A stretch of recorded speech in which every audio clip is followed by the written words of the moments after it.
How's it going, guys, and welcome back to the channel. Today we've got another review. Today we're going to be reviewing this 2024 Dodge Hornet RT. Now, before we even get into today's review, I do have to give a quick shout out to Sansone, Chrysler, Dodge, Jeep, and Ram on Route 1 North in Avenel, New Jersey. I've worked with them plenty of times in the past, and all of them are pretty good. I've had no problems. They've all helped me out tremendously. And this new Hornet, when I took it off the dealership lot, it had like 18 miles on the odometer, so it's brand freaking new. And I have to say, just being in the Hornet, like my first impressions, I actually really like this. I don't know if I was honestly going to or not, and I kind of went in this review thinking I was gonna like rip on it a little bit, but I do have to say it is kind of surprising. It's kind of fun to drive. Now, with this new Dodge Hornet, you're going to see 4 main trims, and we'll talk about the trims a little bit more towards the end of the video, so make sure to stick around to the end. But essentially, you got the GT and then the RT. The GT is a bigger size turbo inline 4, however, it's only an internal combustion engine powering it, whereas this RT is a smaller inline 4 turbo, but you actually have 2 hybrid motors that are delivering a little bit extra torque, and you can definitely feel it, you know, when you kind of take off with this. Most of us know that Stellantis acquired Mopar on January 4th, 2021, after basically receiving approval from all their stockholders. And this new Dodge Hornet is extremely inspired by the Alfa Romeo Tonale. I mean, hell, there's even a sticker outside of this one, because again, it's brand new, kind of right off the trailer, and it has the Alfa Romeo badge on it. And it's not like a Stellantis sticker, like it has basically Alfa Romeo, Fiat, and Lancia, I believe, if I remember correctly. And if you do a side-by-side like of the new Hornet and the new Alfa Romeo Tonale, you know, it's kind of obvious where Dodge was going with this, or I guess Stellantis as a bigger conglomerate was going with this. It's essentially like a kind of more cheaper, affordable option for the Tonale. Now, I first saw this new Dodge Hornet actually at the 2022 New York Auto Show, because it was released for the 2023 model year. So this is the 2024, but it's basically still brand new. I mean, hell, even when we get into the fuel economy numbers in a bit, the EPA still has not technically rated this new Dodge Hornet. And in order to find out more about the history and origins of the Hornet nameplate, you got to go all the way back to the 70s with the AMC Hornet, which was made between the production years of 1970 to 1977. And although it's definitely a niche car, it kind of had a bit of a following when it was around. And honestly, again, like kind of going into this video, I felt like I was going to rip on this new Dodge Hornet a little bit, because that original AMC Hornet was actually like a compact car. Like it was made in 2-door and 4-door variants, and also like a station wagon and hatchback configurations, but mainly like the popular one was the hatchback. And I get why Dodge kind of is making like this newer crossover, smaller sized SUV, but I kind of had some problems with them using the Hornet nameplate. I mean, it's very reminiscent of a lot of your brands that are basically going back to their discontinued cars and throwing them on new crossovers. 2 new models that definitely come to mind when talking about this is like the new Mitsubishi Eclipse and the Honda Prelude. Again, I just kind of thought it was cool, but hated the idea of just another new crossover taking a nameplate from something that was historically a car. Now, getting into the powertrain behind this new Hornet RT, you have a 1.3 liter dual overhead cam 4-valve per cylinder turbo inline 4. That, of course, is mainly powering it, but again, like I said before, you do have 2 electric motors, and it does make a combined 288 peak horsepower and 383 foot-pounds of torque, so almost 400 foot-pounds of torque. And when you take that and pair it with its new 6-speed auto and all-wheel drive drivetrain, and the fact that it only weighs around 4,100 pounds, it definitely offers a very enjoyable driving experience. Now, the RT and RT Plus share this drivetrain, but the GT and GT Plus have that bigger 2-liter turbo inline 4. However, that's the only thing powering it, so it only makes like 268 horsepower and 295 foot-pounds of torque. So we see that huge jump in with the torque. And actually, speaking about torque, we kind of have a bit of a stretch of road in front of us, and just flooring it here, it honestly feels pretty damn cool. Now, yes, there's like a Honda Del Sol racing me right now for whatever reason, but I'm slowing down because obviously this isn't even my freaking car. But I do have to say, again, smaller size SUV, smaller wheelbase, the turning radius is very responsive. It's not as good as like a smaller car or anything. Obviously, you know, just overall driving it really is pretty damn fun. Now, another thing about the driving experience that I absolutely love are the paddle shifters. If you've been subscribed to my channel, you know I have a ongoing beef with steering wheel mounted paddle shifters that move with the steering wheel. I personally love column mounted paddle shifters, and that is what you get on this new Hornet. They are extremely oversized, they're metal, they feel good when you're using them, they're extremely responsive. However, that I am 6 foot tall, even, I would say I would have like larger sized hands compared to average people. I'm not like a basketball player or anything, but reaching the turn signal and the windshield wipers is a bit of a problem with these huge oversized paddle shifters in your way. If you're like a woman, or if you're just smaller, or you have smaller hands, then I would say that, you know, you might have a problem with that. I'm kind of being very, very nitpicky here, and it's really not that big of a deal. And honestly, the plus side of having these huge paddle shifters, I think extremely outweighs the slight inconvenience in reaching, you know, those two things on the side of the steering wheel.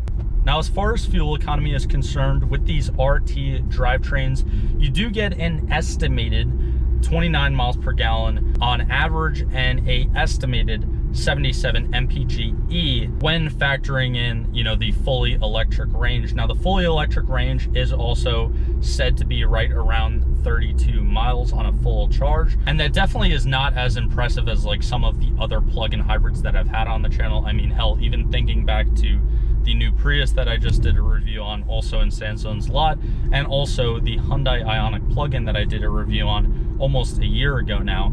Yes, they're smaller size, like they're gonna perform better, but those things have an extremely good all-electric range and have phenomenal fuel economy, whereas this Hornet, it's not too impressive, but it is still there, and it's still better than like just a regular internal combustion engine if you're looking for like a daily commuter that's good on gas. Its fastest charging time is around 12 miles per hour, so that's pretty standard, and that kind of does sit well with the other like plug-in hybrids that I reviewed on the channel. So again, like if you had this as a daily driver and you just kind of use it every day to go back and forth to work or school or whatever, just plug it in overnight, and by the morning it should be on a full charge. Another thing that I really do love about this new Dodge Hornet is its just overall design and feel.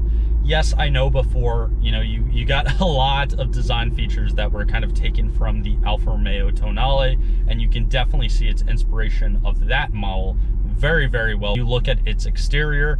However, this Dodge Hornet that I'm driving today is actually finished off in the cue ball white exterior paint color, which is actually one of 7 different options. And it also has it says it's full black leather interior, but it does have the track pack. So you do have these really, really comfortable kind of Alcantara seats. And there is like a subtle like red stitching that you can find around the side bolsters of the seats, as well as like kind of the main armrest and on the dashboard. Now with the RT Plus, you actually have 3 different options. With the RT, you only have 2 different interior options, but that third option is the full red leather interior, and honestly, I love it. Now, yes, it doesn't change like the dashboard color or anything like that. That is still going to be pretty much all black. The red interior and like the RT Pluses look very, very nice. And on this one, since it is a track pack, you do get those 20-inch wheels. However, standard, it also comes with 2 different options for your 18-inch wheels.